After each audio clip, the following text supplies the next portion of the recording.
Hello everyone. In this video I will discuss one of the film called Ragnarok 2013, and never forget that I always pray for you and your family to be happy and healthy always. The film opens in ancient times, in a region deep within a forest near a lake with a small island. There, a group of Vikings is gathered, seemingly awaiting something on the other side of the lake. They are preparing to face something in the lake. The scene then transitions to the modern era, where an archaeologist named Sigurd is seen. Sigurd's job is to study the ancient Nordic people known as Vikings. 5 years after his wife's death, he has been doing this work alone. Previously, he used to work with his wife. In addition to being a widower, Sigurd has 2 children named Ragnhild and Brage. As his work as an archaeologist has not yielded impressive results so far, he often faces difficulties with funding and lacks support from his workplace. One of his best works or findings to date is the discovery of a legendary Viking ship called the Oseberg. The research process for this ship has even cost a lot of money, and the museum funders are disappointed with the results. In front of these investors, Sigurd reveals his late wife's notes, which were written before her death. The book is filled with maps, drawings, and symbols related to Viking culture, which Sigurd believes may be connected to Ragnarok, or in other words, the Vikings of that time had discovered a great secret that remains unknown to this day. However, the investors are not impressed. Instead, they become even more disappointed after hearing what he has to say and decide to withdraw all support from Sigurd. The situation becomes even more complicated. With his job on the line, Sigurd even forgets about his daughter, who happens to be singing at her school graduation, disappointing Ragnhild. Later that night, his colleague named Alan visited him. Alan brings a stone tablet that he found in Finnmark, a remote area in northern Norway, which happens to be the focus of their research.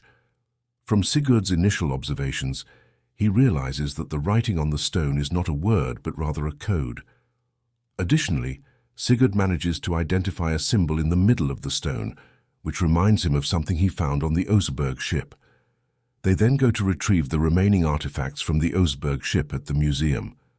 From there, they decipher the code and most of the secret symbols, interpreting them as a map leading to an island that potentially holds all the Viking relics or treasure. Sigurd then decides to start a summer vacation with his children. They eventually arrive in the mentioned region and meet their friend Alan, who is accompanied by Elizabeth, as well as a guide named Leif for this journey. The adventure begins as they pass through mountains and valleys. They reach a point where they have to trespass a barrier fence built during World War II by the Soviets.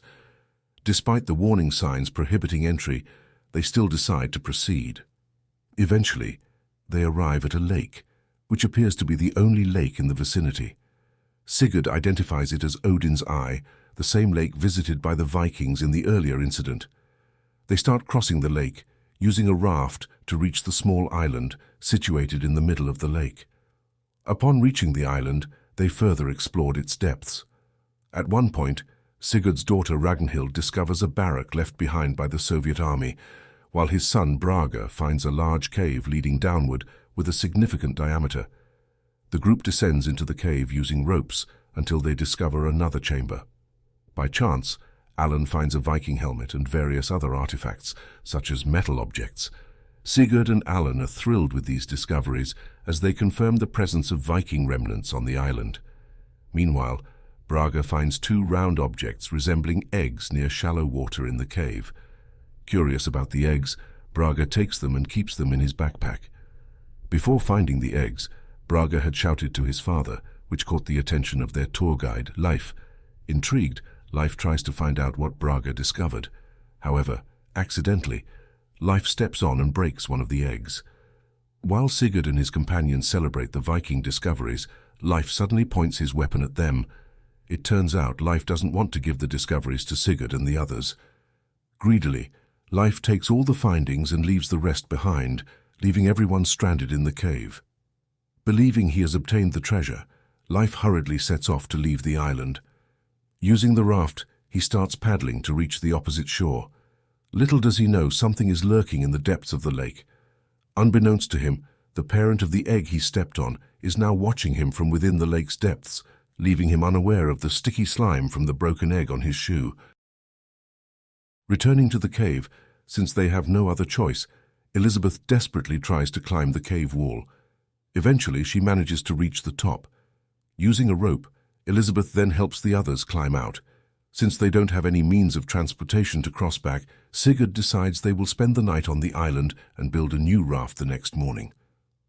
In a brief scene, Sigurd and Alan are seen conversing about why the Vikings were in this place and what they were doing, as they only found helmets, swords, and bones.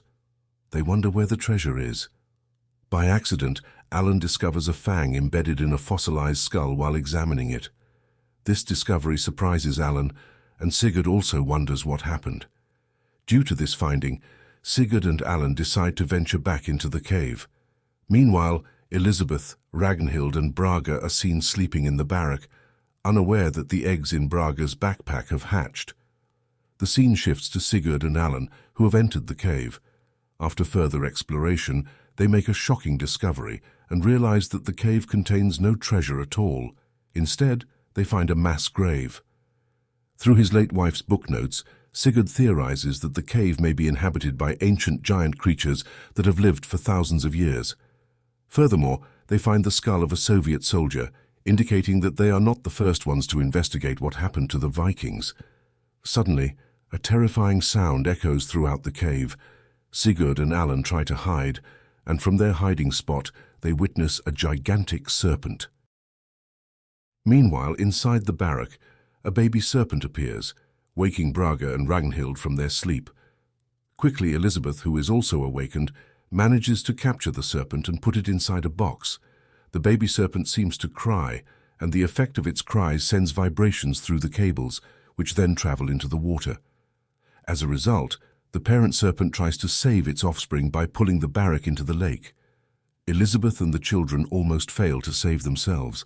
Luckily, Sigurd and Alan arrived on time and saved them.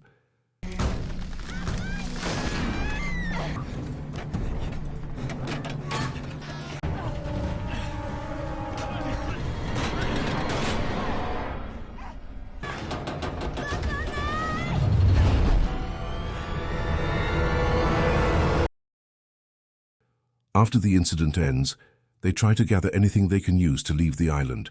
While collecting items, Alan accidentally discovers the box containing the baby serpent. Surprisingly, the box didn't sink into the water. After seeing the contents of the box, Alan secretly decides to keep it in his bag without informing Sigurd and the others. Then they all plan to cross the island using a rope. After ensuring the rope is strong enough, they start crossing one by one. Alan, Brage, and Ragnhild manage to cross safely, although they remain cautious, knowing that the monster could suddenly emerge from below. However, when it's Sigurd's turn, he gets stuck in the middle. Realizing that Sigurd is in danger, Elizabeth quickly helps him, but the feared situation truly arises. The monster swims towards Sigurd and Elizabeth, who are trapped, and lunges at them.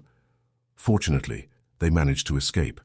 Using a flare gun, Alan temporarily distracts the serpent, allowing Sigurd and Elizabeth to save themselves and walk away from the lake. However, not long after their journey, the serpent starts pursuing them again. Sigurd and the others quickly run and eventually reach an old bunker left by the Soviet army. After being trapped for a while and unable to go anywhere, Sigurd reveals something through his wife's notes. Here, Sigurd realizes that the stone they found earlier is not a map, but a warning to anyone never to come to this island. The story is written by the child of a Viking king who, in ancient times, came to this place to kill a creature sent from Midgard. From the contents of the notes, the Viking story from the opening scene, which showed them hunting the monster, reveals that one of them escaped and was the only one who survived. Next, Sigurd finds a way for them to escape from this place by following the path of the air pipes. Eventually they find an exit, and Alan is the first one to get out. However, Sigurd discovers that Alan has brought a baby serpent in his bag. Since Alan is caught, he asks Sigurd to give him the bag. But before Alan can get the bag, the giant serpent suddenly reappears. The serpent attacks Alan and tries to enter the bunker, causing the bunker to collapse and trapping Sigurd and Elizabeth.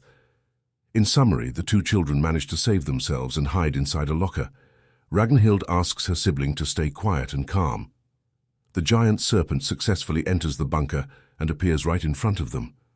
Once they feel it's safe, they come out of the locker. However, not long after they start walking, they realize they are being stalked by the serpent. The two siblings run in fear. Sigurd, hearing his children's screams, musters all his strength to stand up and go save his children. Just as the two children are about to become the serpent's meal, Sigurd appears, carrying a bag containing the baby serpent. Slowly, Sigurd stands up and faces the serpent. He then takes out the baby serpent from the bag and gives it to the parent serpent. Finally, after the baby serpent reunites with its parent, the giant serpent leaves without harming Sigurd and his children.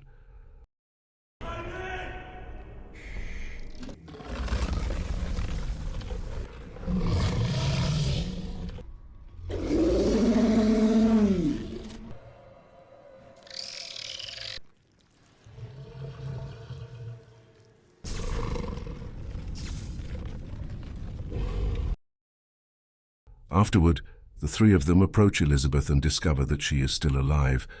With this event, Sigurd realizes that this place should remain unknown to the world. They leave the serpents and their babies in a peaceful state. The scene then shifts to the museum where Sigurd works.